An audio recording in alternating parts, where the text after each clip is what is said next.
Hi guys, welcome back to Friday Night Live. We've missed you this past week, but we just had a great time enjoying the sunshine with our kids over half term. Hope you had a relaxing time too. We're excited though to get back to it, and tonight we are kicking off a new series called On the Road.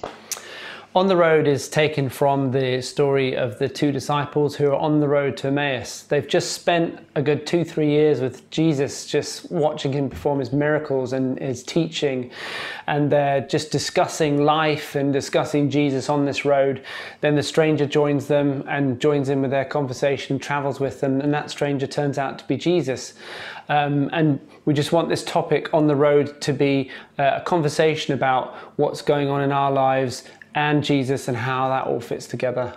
That's awesome. So over the next few weeks, we're going to be having convos with different people, like they're coming alongside us on the road, on that journey, chatting through some of these topics. So that's exciting. We're going to have some special guests every week now until the end of the summer term.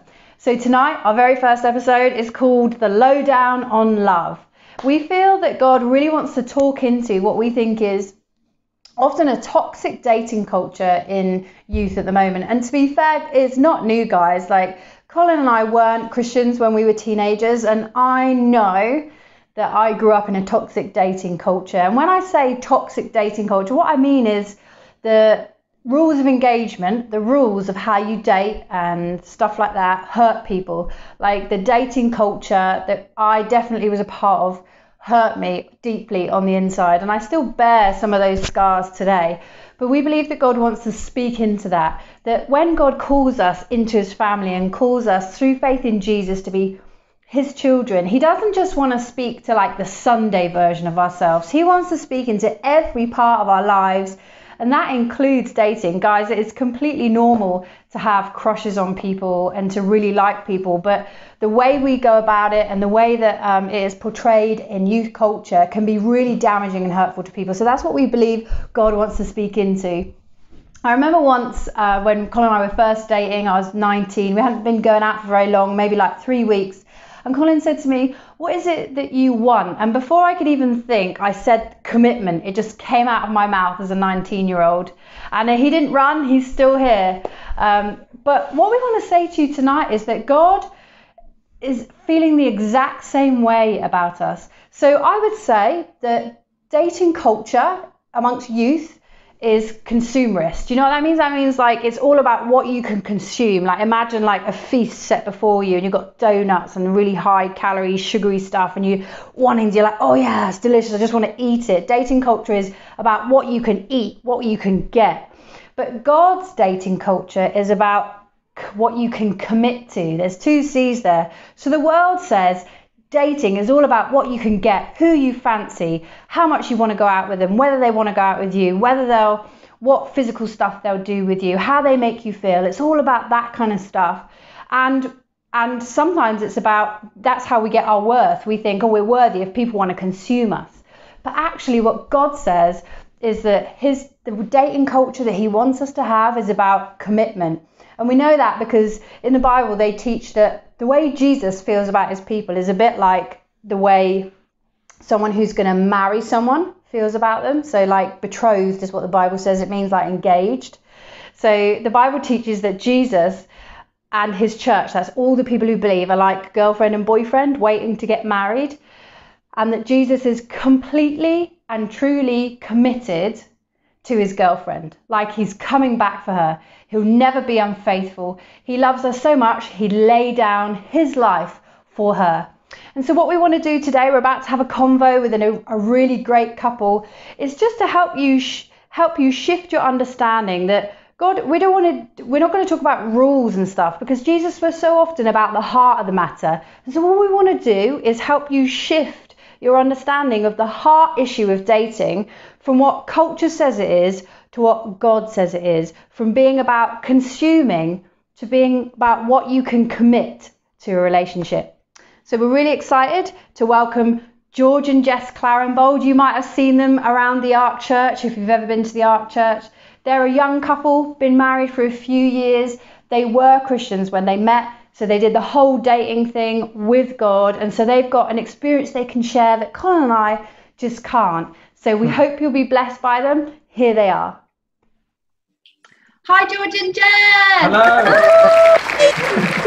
Yay! Welcome to Friday Night Live on the road, the first episode. We are so glad to have you on. Can't wait to hear what you guys have to say. Amazing. But first, we're going to kick off with a bit of a Mr. and Mrs. quiz. So what I'm going to do is I'm going to fire 2 options at you, and you've got to answer for the other person, okay? All right. So George, I'm going to start with you, and then I'll alternate. So I'll go George, Jess, okay? Yeah. So, are you ready? Yeah. Ready. Peas or carrots? Carrots. Jess, sheep or goats? Sheep. George, winter or summer? Summer. Jess, Bethel music or Hillsong worship?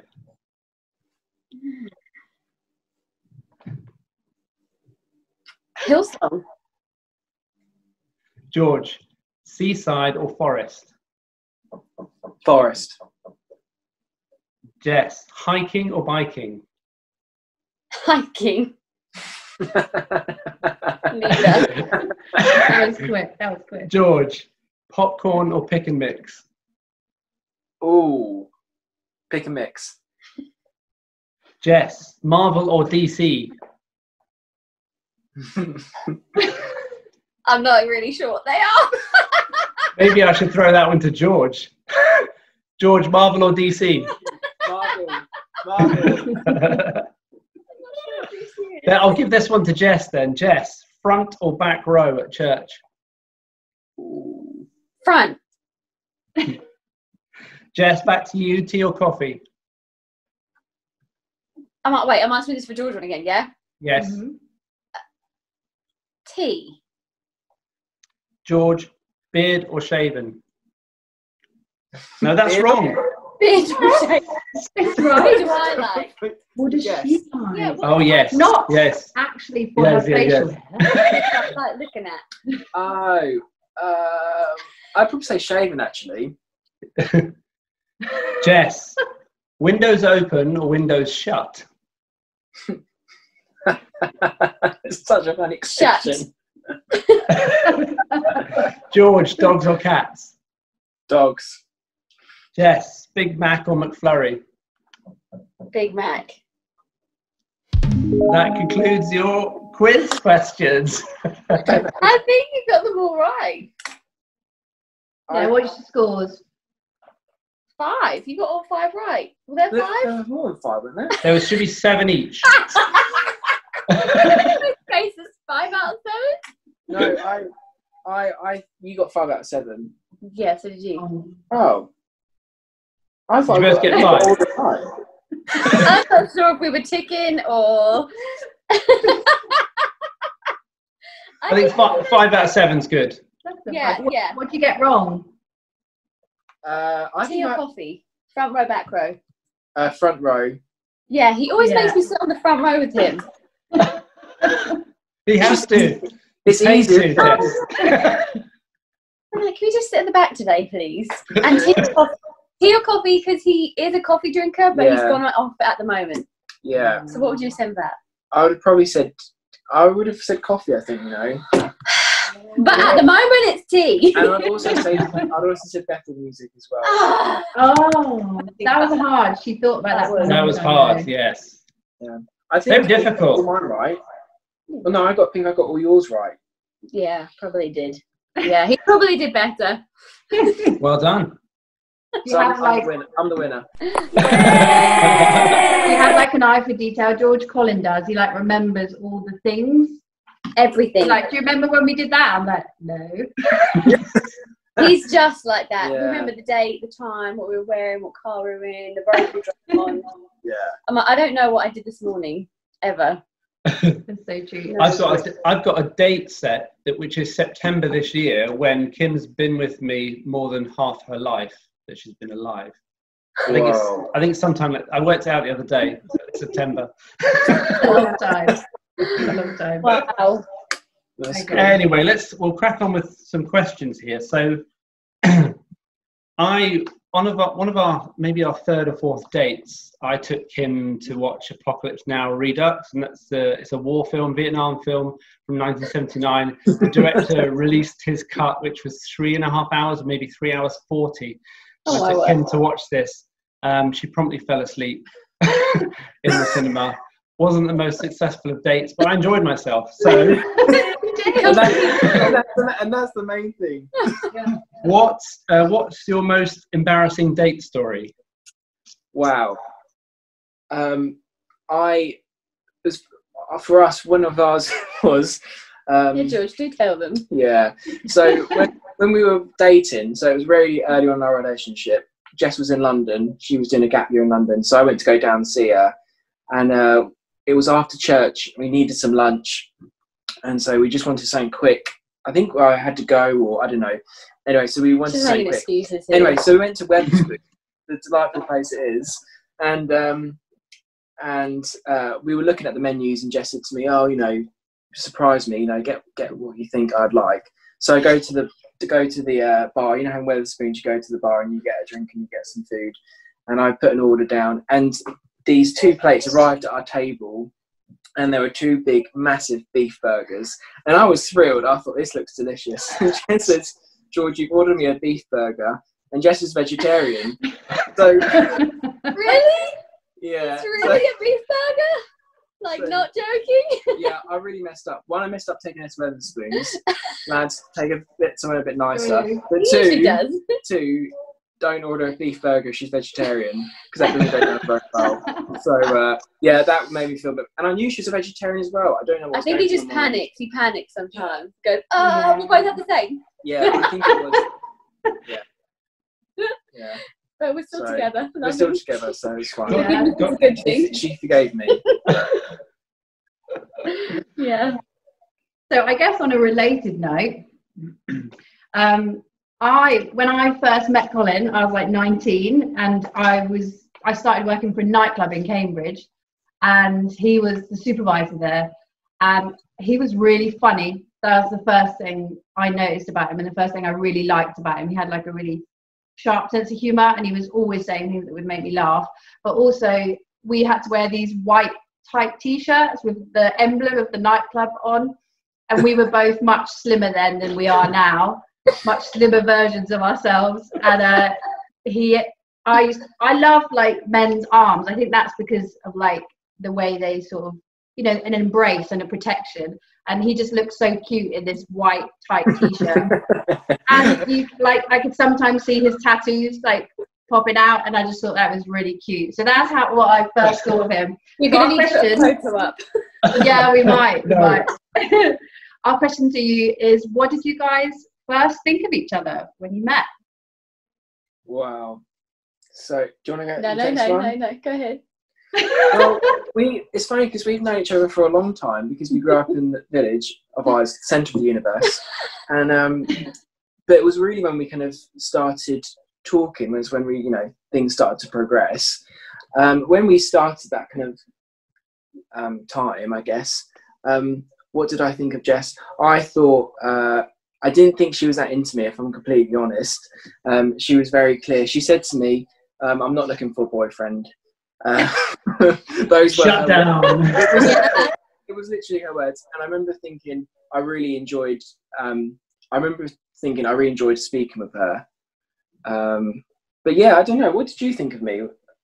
I remember thinking he has got his head screwed on, which is refreshing in guys, because a lot of them don't.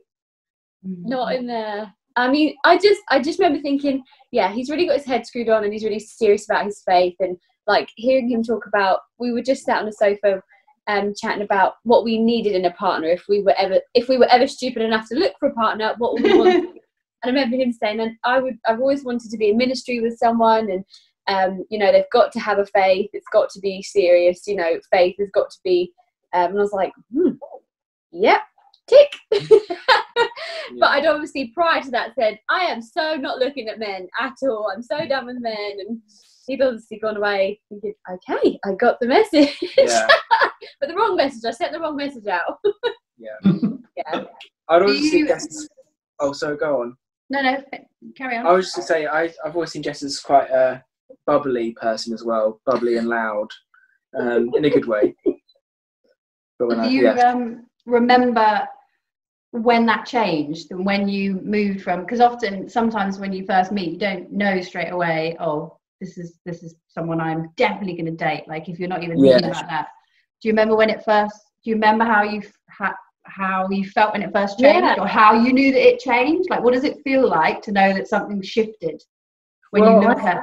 I'm very forward, I have to say. Yeah, I think even from, so it's going to sound really holy. We were in a prayer room when it all kind of happened. So we were just chatting away in the prayer. So doing a lot of praying, of course. And so we were just chatting, and I think I went away. It was like, I really enjoyed hanging out with her. That was really cool. But of course, I had that kind of, she's obviously not very interested. But we started hanging out more and more from that point. Once we packed the prayer room down, we're like, you want to go for a walk?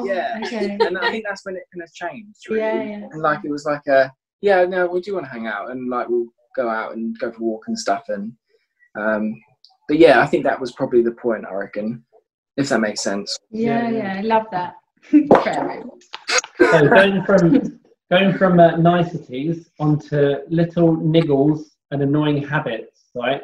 Kim hasn't got many, but one of them was she pushes the toothpaste up from anywhere. Like, and I was always taught to push it up from the bottom. From the bottom. So when I get to it, I have to work it all the way up. We have our own. Yeah. Oh, do you? We never thought of that. So, what are each other's annoying little niggles? Do you want to go first? You go first. George likes to kick his shoes off right in front of the door when he gets home. We have 2 shoe racks. I'm like, great, I'm pregnant, I'm going to trip over them. And also, when we are cooking, because George likes to cook, he has this thing where he just puts utensils on the side. We have got spoon holders, and we have got things you can rest it on, so I don't have to keep wiping down the sides, but he just put forks on the side of the hob, or spoons by the side of the kettle. But to me, that's what a kitchen is for, isn't it? Like, that's what you. But if that's as bad as it gets, we're doing okay. Yeah, that's pretty good. Annoying habit, Jess, is I'm not very good at, like, sometimes I struggle to say what I want to say, and so I'll be trying to talk to Jess and say something, but I can't quite articulate what I want to say, and she'll be finishing my sentence for me, and I find it really irritating. I'm like, no, that's not what I want to say. Like, it's really irritating. I'm like, stop finishing my sentence. Like, that's not where I was going with it. I'm like, tell me. Yeah. Love Brilliant. that. But we love each other. We do love each other. Yeah. I think that is marriage, though, isn't it? It's like finding all those fun things out, and then living with them. Okay, so I said I love you first to Colin. So she reckons. I definitely did. I think she did. Yeah. And he didn't say it back straight away. I remember it wasn't very long after we were dating. It was a month. A month, I don't know. I'm impulsive. What can I say? That is. But you said it was less than a month. You said it was I think it was a month. It was about a month. Yeah. And then anyway, then there was this thing that I had said I love you and he hadn't, and I was like, well, that's it. I've laid it all on the line. And I remember I was at uni at the time and I was doing some studying, and I got a call, and he'd gone out. Some of his family had come down to Cambridge, and he'd gone out to a pub for lunch, and he rang me from the pub lunch to say, I can't eat anything because I need to tell you that I love you. So he didn't say it back in the end. I can't remember how much longer that was. It wasn't long after. It wasn't. Maybe a week after. So that's just like a really intimate question, isn't it? But who said I love you first? How did that all go down? Well, I have to talk first. It was me. Forever. It was me, but it was Jess. Like, yeah. So Jess implied it. So Jess said, I just think you are so wonderful. There is nothing I don't think is great about you. She spent 2 weeks in New Zealand. I did have to go to the other side of the planet. Yeah. And I was like, I think for me, that was when I hit home. So she was like FaceTiming me and stuff. And I'd be like, don't say it. You're not telling me over FaceTime. Like, you know what I mean? So then when she got back, she was she got back into London. This is all in a gap year in London. So I went to go down and see her. We had pizzas in the park, and I L-bombed her, and she was a bit irritated because she was like, "Oh, I wanted to say it first." I was like, finally, I only had to go physical for this, but finally. Yeah. That's a good story. That's a good story, guys. Distance makes the heart grow fonder sometimes. Oh, definitely. Yeah. When I was praying about should I ask him to marry me, I was out on site with work, and I was just wandering through this road, and I wasn't really thinking about it at the time, but all I hear is this distant little tune playing. Dee dee dee dee dee dee dee dee dee dee. I was like, what is that? And as I went around this parked car, there's like a wedding card, like you buy, open, that plays a tune, just sat on the verge there, just playing this tune. And instantly I just knew that was my answer from the Lord. That's so cool.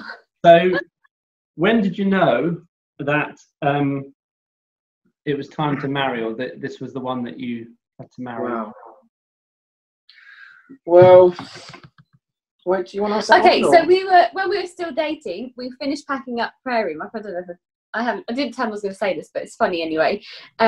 We carried on hanging out, and he said, "Oh, I need a lift to any train station." And I was like, "Oh, I'll take you. We get to spend more time together." And in my head, I was thinking, this is a good time to test him to see if he's really who I want to be with. So I put my favourite CD in of like my 90s music. I was like, here we go. I'm like, give me your best dance moves, George. And in my head, I was thinking, if he doesn't dance, he's not, no. And he didn't know the pressure that was on him at this moment. I was like, if he doesn't dance, I will probably not carry on seeing him. Seriously. And if he does, I'll be thinking, all right, he's spontaneous, he's fun, he's up for adventure, he doesn't mind on the spot stuff, which he's very organised. So for him to do that anyway. So then he danced, and I was like, all right, we have a keeper here. And that was like maybe a few weeks in, and I was just waiting for the rest of the time, basically. After that, I think we got engaged. I think it was 14 months in, so it's quite a long time. And I definitely prayed about it, and not that I didn't pray about whether I should marry Jess. It was like, when should we get married, and when should we get engaged and stuff. But it was very obvious from early on. We kind of had that conversation of on the sofa in the prayer room. We did. I think eventually, like after the first night, I remember we were talking about. We definitely said. Maybe it wasn't on the sofa. Well, we had marriage conversations. Like we said, I wouldn't bother dating someone if I didn't want to marry them. Yes. Yeah, at the very start, it was very black and white. Yeah. Do you want children? Cool. Okay, well, let's carry on talking. It was very much at the start. And I think as well, if you love someone, you see a future with them, that's a really good indicator that the right person to marry. If you don't see a future with that person, you're just wasting your time, I think. But yeah. That's brilliant. Yeah. Does that answer it? Does that answer? Yeah. No, it does. That's amazing. Yeah. So I think so. Colin and I have been together for a long time, like 20 plus years, I think. We've been married for coming up for 17 years. Yeah. And I think the biggest thing I've learned is trust. Like the way that you love me has transformed my experience of trust. Like I trust him completely. I don't think I've trusted anyone like that in my life before. When we first met, we weren't Christians, and I was really insecure. But after we met Jesus, I'd say that started to change. But the way he has loved me has radically changed my ability to completely trust myself to another person. And so that's massive. So I guess we wanted to ask you the same, like, what have you learned about yourself and about relationships and about God, really, since you've been together? Great question. You want to go first? I think quite similar, actually. I think I was still quite insecure when I first met him, and finding someone that you just know is good and kind and Christ-like transforms who you are, because they make you feel so secure. I think like things relationally that I've learned is choose your battles. Like, a spoon on the side is not worth sleeping on the sofa for, losing sleep over. Like, you know, I think I pray a lot that we would fight for each other and not against each other. That's one of my regular prayers for us, because we don't really, I don't think, fight. No. We just, and I think someone gave me advice to be united with each other, and you know, choose to stay united, like, regardless of what is thrown at you, and, you know, whatever is coming at you from the outside world, you are together, you chose to be together. I think also someone else, I would take advice. I think that's some advice. Take advice. Don't be afraid of taking advice from people that have had relationships longer than you. Because I think sometimes people are like, oh no, we want to do it our own way. But I remember speaking to someone who said to me, it's okay to be who I am. I would definitely say I'm the louder one. I'm the quiet one. I'm the one who's a bit more spontaneous. And George has got his head screwed on. He's got plans. He keeps me level. Like, we kind of level each other out, which again is another good thing. It doesn't. You don't have to be the same. Chalk and cheese is a good thing. Yeah. A very good thing, I think, because it brings the best, and, you know, you pull stuff out of each other. But I was told that it's okay to be the loud one, but be submissive.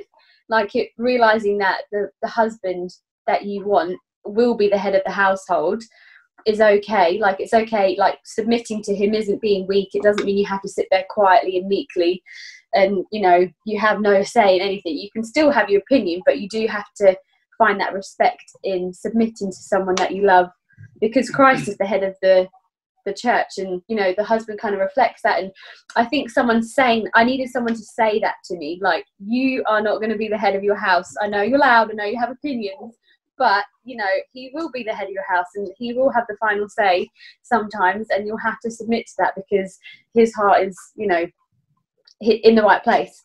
So I think I found the submission thing, like someone saying that to me, was really eye-opening and refreshing for me to hear, because it definitely came from someone that loved me.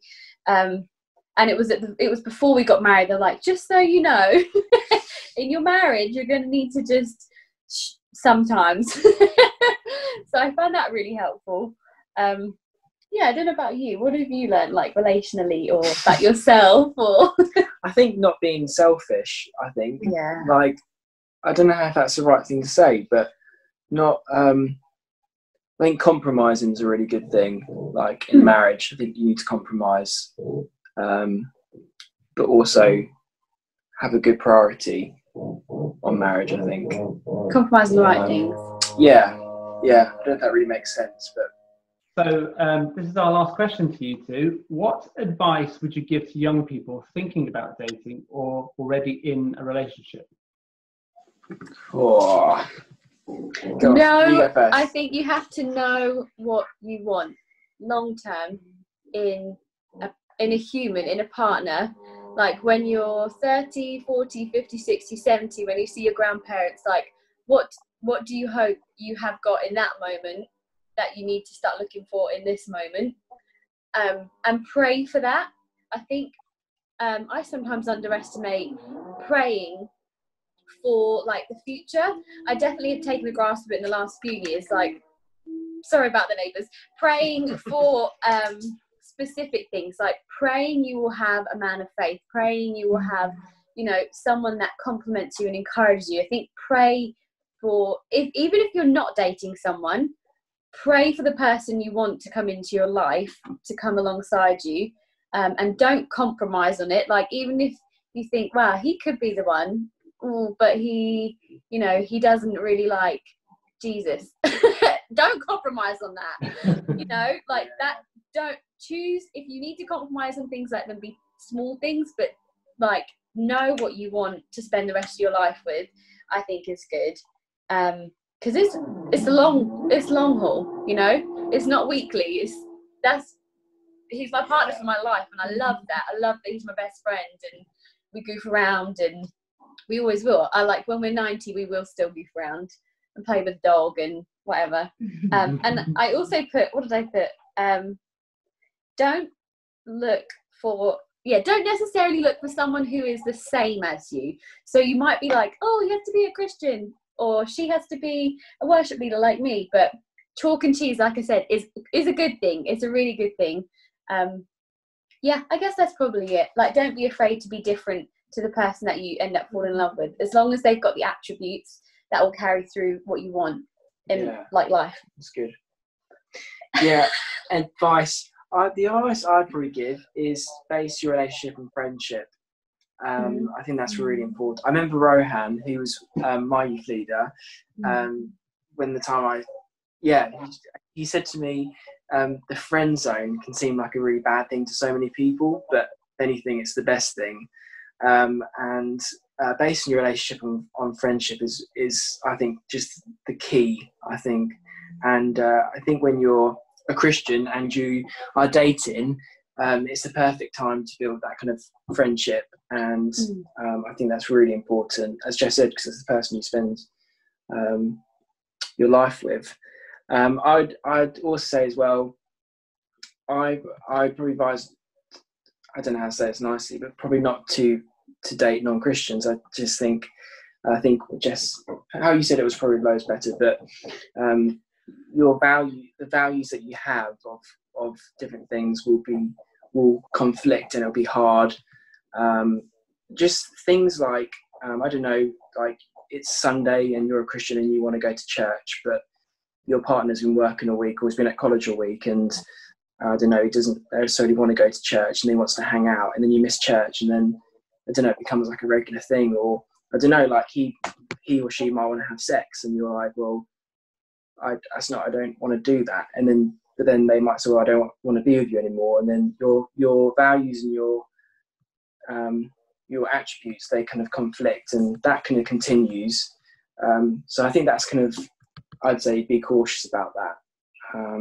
And also be honest with each other. I was going to say honesty is a really good thing. Like, be honest with each other, and like talk about long-term stuff with each other. Don't be afraid to talk about marriage and like kids, and that's really, really important. To talk about kids and, you know, dreams and hopes. I think. And I remember as well someone saying to me, don't look for the right person, be the right person. In the sense of, you know, just concentrate on your relationship with God, and he will bring the right person alongside of you. Like, I think, I'm not saying we're the perfect example, because we're not, but for me, when Jess, I find it funny because Jess says, you know, I'm not interested in having a boyfriend, and I wouldn't say that I necessarily was actively looking for a girlfriend at that time. Like, I was enjoying doing stuff at church and seeking God, but I think that's probably why it worked out so well, because we were both seeking the Lord, and actually just at the same time we were kind of coming alongside each other, building a friendship, and from that kind of more kind of came from it. And so I'd say, like, don't necessarily look for a girlfriend and boyfriend, like actively look, but just concentrate on building your relationship with God, and stuff will kind of like come from that. Absolutely. Does that make sense? Yeah, definitely. Yeah. And then when you think, I think this is the one, the honesty thing is definitely good.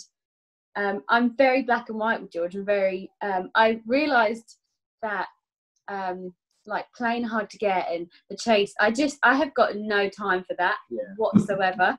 So I'd say things to George like, I like you, you know, and that's okay to say stuff like that. Or, you know, when you feel like you're such good friends that you don't want to ruin it, don't ruin it, but have conversations like George was saying, like, do you see a future together? You know, what are your thoughts? I think being black and white and totally honest with each other, like playing hard to get is not, who's got time for that? It's just a waste of time. It is a waste of time, a waste of energy, a waste of emotions. There definitely seems to be a thing of kind of like, there's a stage now before dating, like where you kind of hang out and you're like, well, we're not boyfriend and girlfriend, but you are, and just be honest with each other and just don't hang about, like, you know. Yeah. Definitely. I think if you have to keep things quiet and secret, it's probably not right, you know? Yeah. Like if you're keeping things on the lowdown, like, why are you keeping them on the lowdown? Yeah.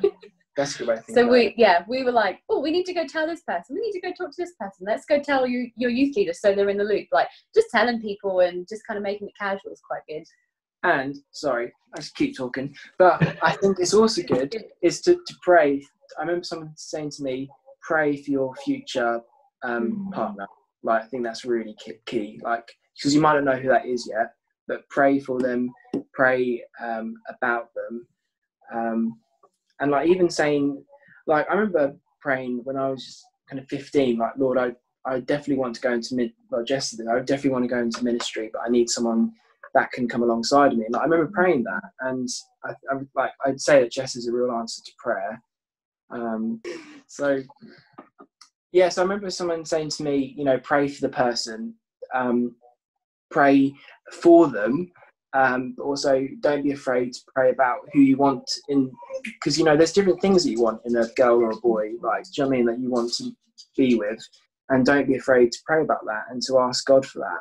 And I know for me, definitely, I was someone that, of course, I wanted to go into ministry, and I could recognise the influence of the husband or the wife of that person is massive. And so I see that as a really important thing. And so for Jess was, I think, a real answer to prayer. It sounds like a really strange thing to say, but yeah, I think pray for the person and pray about the person as well. Yeah. Amazing. Brilliant. Well, you guys have been absolutely amazing. You're an inspiration to us, oldies, and I know you're an inspiration to loads of other people, and a real blessing to the church. So we just want to honour you and say thank you so much for jumping on board and being part of our On the Road conversations. We love you and thank you. Thanks for having us. Yeah, thanks for having us, guys. It's so much fun. We'll see you soon. Bye. Bye. Wow, wasn't that great? It's so refreshing to just talk to them about this kind of stuff, especially for myself and Kim, who haven't come up that way, but to see the heart of God working in their lives is just amazing.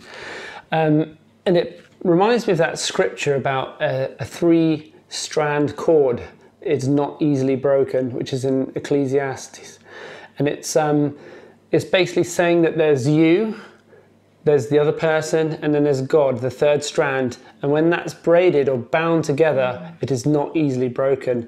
And that's the way God has purposed relationship. And I just wanted to bring this song, which shows the heart of God for us, which is How He Loves. I'm going to sing that for you now.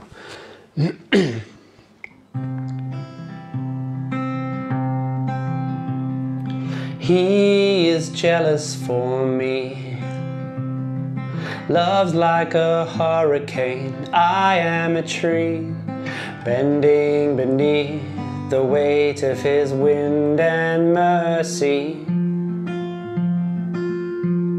When all of a sudden I am unaware of these afflictions eclipsed by glory, and I realize just how beautiful you are and how great your affections are for me.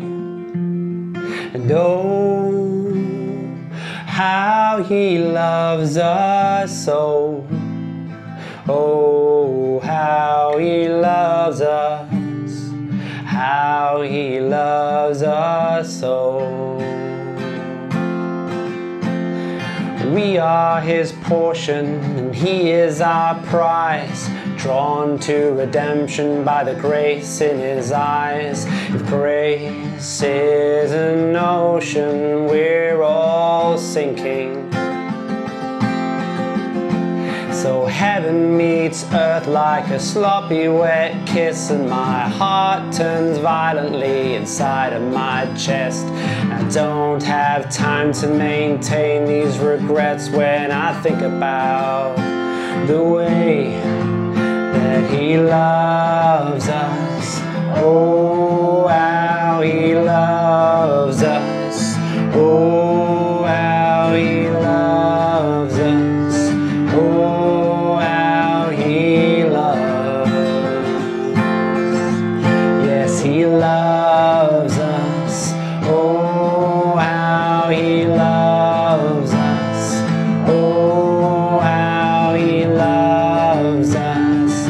Oh, how He loves.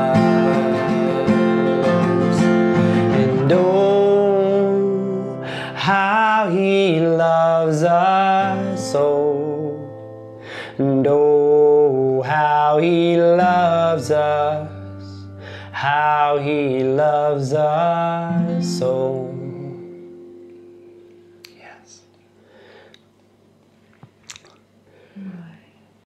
Father, I want to thank you that we will never have a lover like you, that you are the lover of our souls, that you would lay down your life in pursuit of us.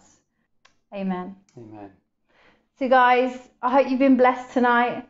And just a word for those of you who are single. You know, the Bible celebrates singleness. Paul, one of the prolific contributors to the New Testament, the guy who was just writing letter after letter and teaching the people what it meant to live for Jesus. He was like, you know what, I'm single, and I think being single is better because you can serve God more wholeheartedly. If you are single, celebrate and rejoice because you are made whole in Christ. Yes. You don't need a date to complete you. So we celebrate you if you're single and believe that marriage is not an idol and dating is not an idol to be worshipped, and that singleness is actually a gift that God gives certain people. It's like a spiritual gift, like to be able to pursue, like Mike Pilavachi, to be able to pursue a course of ministry and to remain single while you're doing it. So we don't want you to have any condemnation if you're single or feel any rush to be dating.